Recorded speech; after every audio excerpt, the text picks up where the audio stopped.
दोस्तों, महाराष्ट्र के उप मुख्यमंत्री और वित्त मंत्री अजित पवार ने सोमवार को महायुति 2.0 सरकार का पहला पूर्ण बजट पेश किया। यहाँ पर गाइस आपको बता दें कि अजित पवार ने अपना 11वां बजट पेश किया है।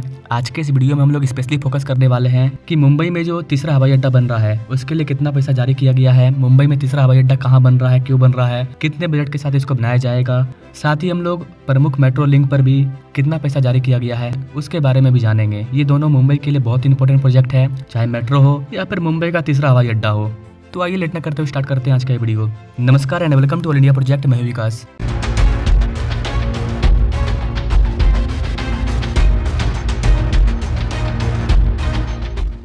Now directly come to the point, Ajit Pawar ने अपने 11वें बजट को पेश करते हुए कहा कि नई औद्योगिक नीति से 20 लाख करोड़ रुपए का निवेश आकर्षित होने और 50 लाख नौकरियां पैदा होने की उम्मीद है। मोटर कर में 1% की वृद्धि की गई है, जो वर्तमान में व्यक्तिगत स्वामित्व वाले गैर परिवहन 4 पहिया CNG और LPG वाहनों पर वाहन के प्रकार और कीमत के आधार पर 7% से 9% तक लगाया जाता है। सरकार ने एक माफी योजना की घोषणा की है, यानी कि सार्वजनिक क्षेत्र की कंपनियों द्वारा देय अधिनियम 2025 का बकाया निपटान इस वाले अधिनियम को लागू किया है और ये वाला अधिनियम 31 दिसंबर 2025 को लागू होगा। यहाँ पर जो सबसे इम्पोर्टेंट चीज है वो है मुंबई का थर्ड हवाई अड्डा। जी हाँ गाइस, मुंबई के लिए तीसरा हवाई अड्डा वधावन बंदरगाह के पास प्रस्तावित है। Mumbai Ahmedabad bullet train station बंदरगाह के पास से होकर के गुजर रहा है। पालघर में वधावन बंदरगाह 2030 तक चालू हो जाएगा। मुंबई में यातायात की भीड़ को कम करने के लिए 64,000 करोड़ रुपए की परियोजनाएं इस बार लॉन्च किया गया है। शिरडी हवाई अड्डे पर शीघ्र ही रात्रिकालीन लैंडिंग सुविधा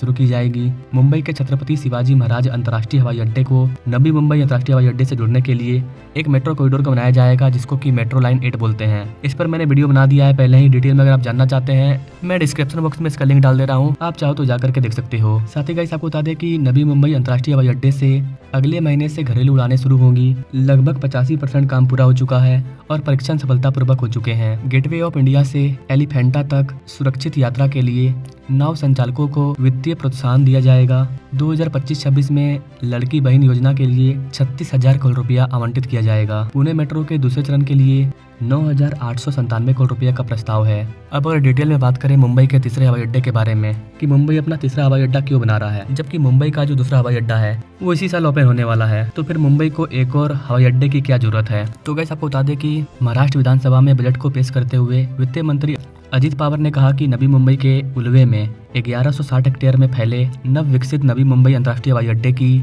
सालाना क्षमता 90 मिलियन यात्रियों और 2.6 मिलियन टन माल को संभालने की होगी। उन्होंने कहा कि परियोजना का लगभग 85% काम पूरा हो चुका है और परीक्षण उड़ानें सफलतापूर्वक संचालित हो चुकी है। अप्रैल 2025 से घरेलू उड़ानें शुरू होने वाली है। मुंबई अंतर्राष्ट्रीय हवाई अड्डा लिमिटेड के एक आधिकारिक बयान के अकॉर्डिंग परियोजना नवंबर 2025 में चरणबद्ध तरीके से शुरू होगी। प्रारंभिक चरण में मौजूदा संरचना को ध्वस्त करना शामिल होगा, जिसके बाद नए टर्मिनल का निर्माण किया जाएगा। पुनर्विकास के दौरान मुंबई हवाई अड्डे का टर्मिनल 2 और नवनिर्मित नवी मुंबई अंतर्राष्ट्रीय हवाई अड्डा यात्रियों की सेवा करेगा। पुनर्विकास का चरण 2029 में पूरा होने की उम्मीद है, जिसके बाद मुंबई हवाई अड्डे के टर्मिनल 1 की क्षमता सालाना 20 मिलियन लोगों की होगी और यह आंकड़ा इसकी वर्तमान क्षमता से 42% अधिक है। महाराष्ट्र में हवाई अड्डों का योजना बनाना, निर्माण करना, संचालन करना और रखरखाव करने का काम महाराष्ट्र हवाई अड्डा विकास कंपनी के पास है और इन्होंने वधावन बंदरगाह क्षेत्र में एक ग्रीनफील्ड हवाई अड्डे के विकास पर पूर्व व्यवहार्यता अध्ययन करने के लिए एक सलाहकार एजेंसी नियुक्ति करने हेतु प्रस्ताव के लिए अनुरोध किया है। MADC की उपाध्यक्ष और प्रबंधन निदेशक स्वाति पांडे ने टाइम्स ऑफ इंडिया को बताया कि RFP हवाई अड्डे के निर्माण की दिशा में पहला कदम है और पूर्व व्यवहार्यता अध्ययन के लिए एजेंसी को जल्द ही अंतिम रूप दिया जाएगा। उन्होंने कहा कि एजेंसी का चयन हो जाने के बाद अध्ययन के लिए समय सीमा तय कर दी जाएगी, जो संभवतः अगले 3 सप्ताह में पूरा हो जाएगा। मुंबई से करीब 130 किलोमीटर दूर स्थित वधावन बंदरगाह को 2 चरणों में विकसित किया जा रहा है। पहला 2030 तक और दूसरा 2039 तक ओपन होने की उम्मीद है।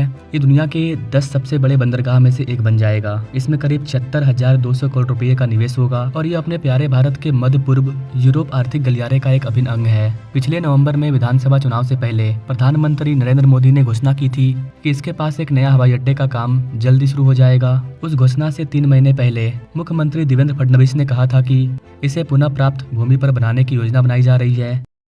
And I'm very happy that Honorable Prime Minister has also announced that the third airport of Mumbai will be constructed at Vadhavan. So entire new area is being created for business.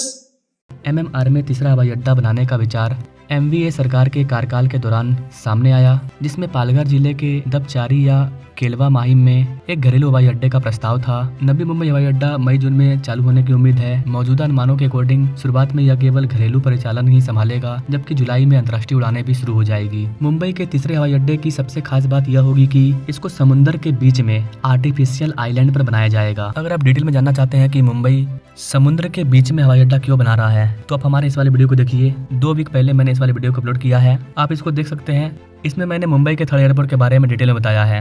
बाकी आप इस airport के बारे में क्या कहना चाहेंगे comment करें, और ऐसे ही इंटरेस्टिंग डेवलपमेंट प्रोजेक्ट के बारे में जानने के लिए हमारे चैनल से जुड़ सकते हैं। बाकी मिलेंगे अपने लोग अगली वीडियो में, तब तक के लिए जय हिंद।